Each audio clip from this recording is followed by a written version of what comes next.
मखसूस नशिस्तें तहरीक इंसाफ को ही मिलेंगी। इलेक्शन कमीशन का सुप्रीम कोर्ट के फैसले पर अमल दरामद का फैसला। तर्जुमान इलेक्शन कमीशन का कहना है ईसीपी ने किसी फैसले की गलत तशरीह नहीं की।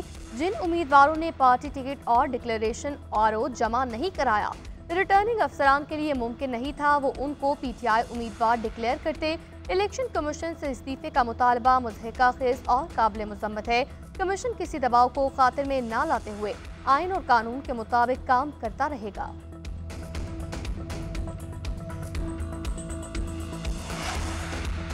मुस्लिम लीग नून और पीपल्स पार्टी के रहनुमाओं की बड़ी बैठक। पीटीआई पर पाबंदी और बानी तहरीक इंसाफ आरिफ अलवी कासिम सूरी पर आर्टिकल 6 लगाने के हवाले से मुशावरत। पीपी रहनुमाओं ने कहा पार्टी क़यादत से मुशावरत के बाद नून लीग को हतमी फैसले से आगाह करेंगे।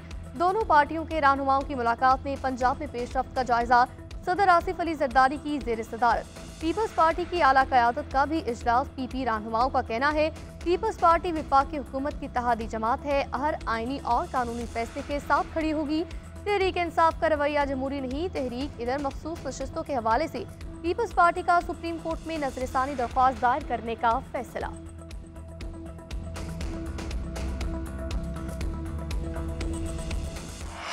जमात को फेवर करने के लिए, एक हारे हुए शख्स को फेवर करने के लिए जो आज कौम का मुजरिम है, आप देखिए उसको लाने के लिए आइन को रीराइट कर रहे हैं। मतलब अकल नहीं मानती इन फैसलों को, अकल नहीं मानती इन चीजों को कि ये तो उनसे तहरीक इंसाफ ने मांगा भी नहीं वो जो उनको मिल गया है। वज़ीर आला पंजाब मरियम नवाज शरीफ की सुप्रीम कोर्ट के फैसले पर तनकीद। कहा अदालती फैसले पर हैरत है, जजेस मुल्क चलने दें, फैसले ज़मीर नहीं आइन के मुताबिक होने चाहिए।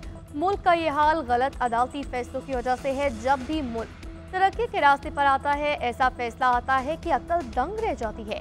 पहले पनामा का बदनाम ज़माना फैसला दिया, आज एक मुजरिम को लाने के लिए आइन रीराइट किया गया। सुप्रीम कोर्ट का फैसला मुल्क को गैर मुस्तहकम करने की कोशिश नहीं तो क्या है। सुप्रीम कोर्ट ने फैसला दिया फ्लोर क्रॉसिंग कर सकते हैं, अवाम भी दोस्त और दुश्मन को पहचाने। तहरीक इंसाफ ने इलेक्शन कमीशन में 38 अरकान असम्बली के हलफनामे जमा करा दिए। फहरिस्त में इजाफी दस्तावेजात में मुंसलिक साहिबजादा महबूब सुल्तान मुबीन आरिफ रियाज फतियाना के बयान हल्फी जमा नहीं कराए गए। उधर तहरीक इंसाफ ने मखसूस नशिस्तों के लिए इब्तदाई फहरिस्त तैयार कर ली। पंजाब असम्बली के लिए सनम जावेद की बहन फलक जावेद, सादी अयूब, रुबीना खान, आयशा भुट्टा के नाम तजवीज़। डॉक्टर यास्मीन राशिद, आलिया हमजा और सनम जावेद का नाम कौमी और सूबाई असम्बलियों दोनों के लिए तजवीज़ किया गया। Justice retired Tariq Masood, justice retired Mazhar Alam को एडहॉक जज बनने की सिफारिश। चीफ जस्टिस काजी फाइज ईसा की जेर सदारत जुडिशल कमीशन का इजलास। एडहॉक जजों के नामों पर गौर किया गया। जस्टिस मुनीब अख्तर का जस्टिस सरदार तारिक मसूद की बतौर एडहॉक जज तैनाती पर इख्तिलाफ। Justice Mansoor Ali Shah, justice Munib Akhtar, justice Shahjahan Afridi की जस्टिस रिटायर्ड मजहर आलम की तैनाती की मुखालफत। तहरीक इंसाफ के chairman judicial council chief justice Qazi Faez Isa के नाम खत। कौमी असम्बली में अपोजिशन लीडर उमर अयूब का खत में जजेस की तकर्री पर तहफ़्फ़ुज़ात का इज़हार। कहा एडहॉक जजेस की तकर्री ज़ेर इल्तवा मुक़दमात की बुनियाद पर तजवीज़ की गई। मुजव्वज़ा तकर्री के लिए ये वक्त मुनासिब नहीं, इस मुजव्वज़ा तकर्री को मुस्तरद किया जाए। एडहॉक जजेस की तैनाती की तजवीज़ का वक्त 8/5 के फैसले के फौरी बाद का है। सेनेटर शिबली फराज ने खत में लिखा एडहॉक जजेस की तकर्री से यही तासुर जाता है, ये सब एक जमात के लिए किया जा रहा है। इलेक्शन ट्रिब्यूनल्स में तब्दीली नहीं होगी। Chief justice Lahore high court justice Aalia Neelum ने इलेक्शन कमीशन की इस्तदा मुस्तरद कर दी। कहा जो ट्रिब्यूनल्स काम कर रहे हैं उन्हें अभी तब्दील नहीं कर सकते, इस तरह काम करते रहेंगे। इस मामले में हतमी फैसला सुप्रीम कोर्ट करेगी। चीफ इलेक्शन कमिश्नर ने chief justice Lahore high court से मुलाकात में इलेक्शन ट्रिब्यूनल की दरख्वास्त की थी। सुप्रीम कोर्ट ने चीफ इलेक्शन कमिश्नर को chief justice Lahore high court से मुशावरत की हिदायत की थी। इलेक्शन ट्रिब्यूनल के हवाले से केस अदालत उज़्मा में ज़ेर समाअत।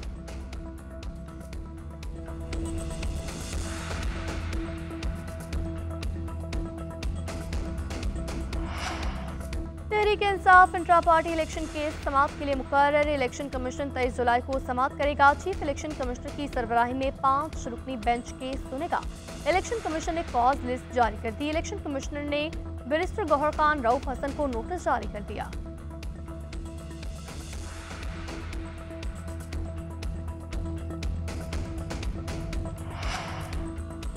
पख्तूनख्वा असम्बली में तहरीक इंसाफ पर पाबंदी के फैसले के खिलाफ करारदाद मंजूर। सूबाई वज़ीर कानून आफ्ताब आलम ने करारदाद पेश की। मतन के मुताबिक तहरीक इंसाफ सियासी जमात है, कश्मीर समेत मुल्क भर में इसकी नुमाइंदगी है। PTI पाकिस्तान की बका के लिए काम कर रही है। पाबंदी आर्टिकल 17 की खिलाफ वर्जी होगी। इलेक्शन कमीशन मखसूस नशिस्तें तहरीक इंसाफ को दे। चीफ इलेक्शन कमिश्नर मुस्ताफी हो जाएं। बानी PTI की रिहाई के लिए करारदाद मंजूर। एडहॉक जजेस की तैनातियों के खिलाफ करारदाद मंजूर।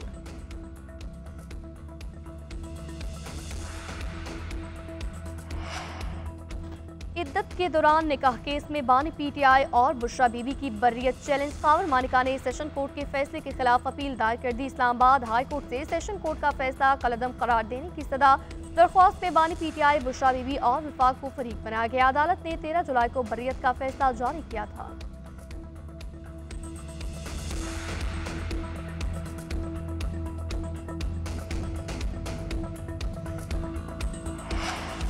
बिजली बने या न बने, अवाम पावर प्लांट्स का खर्चा बर्दाश्त करेंगे। तवानाई सेक्टर में कर्जों का बोझ भी अवाम के सर। बंद पावर प्लांट्स की तनख्वाहें भी अवाम की जेबों से जाने लगी। विफाकी वज़ीर तवानाई उवैस तगारी के बड़े इंकशाफात। कहा, तवानाई सेक्टर के कर्जों का बोझ बिजली सार्फिन से लिया जा रहा है। बंद प्लांट्स पर 7.5 अरब रुपए की तनख्वाहें दी जा रही हैं। प्लांट चलाए गए तो वो तेल का खर्चा लगाकर आपसे पैसे लेंगे। प्लांट्स नहीं चलाएंगे तो भी अपना सरमाया लगाने और मुनाफे के पैसे आपसे लेंगे। 35 रुपए फी यूनिट बिजली की कीमत में टैक्स शामिल नहीं। सबसे बड़ा खर्चा 18 रुपए फी यूनिट कैपेसिटी चार्जेस का है।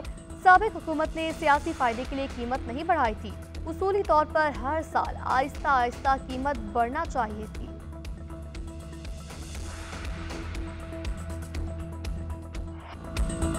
हुकूमत और TLP में मुआहदा तय पा गया। तहरीक लब्बैक का फैजाबाद धरना खत्म करने का ऐलान। मुआहदे पर राना सनाउल्लाह और वज़ीर इत्तलात अता तारर के दस्तखत। मुआहदे के मुताबिक पाकिस्तान नेतन्याहू को दहशतगर्द डिक्लेयर करके आलमी बरादरी से मज़ालिम के सदेबाब का मुतालबा करे।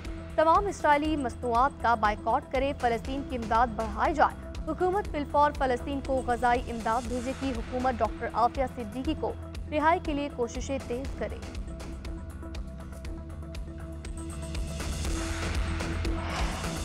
कराची में पीपल्स बस सर्विस के 3 नए रूट्स का ऐलान। हॉक्स बे से टॉवर तक रूट नंबर 22 जुलाई से शुरू होगा। रूट नंबर 12 की बस 23 जुलाई से खोखरा पार्क के बजाय कायदाबाद और फुरंगी के रास्ते मेमन गोट से टॉवर तक चलेगी। बेरिया टाउन से नुमाइश फुरंगी तक इलेक्ट्रिक बस का नया रूट EV4 24 जुलाई से शुरू होगा। यूसुफ गोट से टॉवर तक रूट नंबर 8 25 जुलाई से शुरू किया जा रहा है। वज़ीर ट्रांसपोर्ट सिंध शर्जील इनाम मेमन का कहना है, अवाम की बिला तफरीक खिदमत करना हुकूमत सिंध का आज़म है। लाहौर के मुख्तलिफ इलाकों में बिजली की गैर एलानिया लोड शेडिंग। टाउनशिप, निश्ता कॉलोनी, पाक अरब, बैंक स्टॉप, योहानाबाद में रात से बिजली की फराहमी मुअत्तल। सख्त गर्मी ऊपर से बिजली गायब। शहरी दोहरी अजियत में मुब्तला।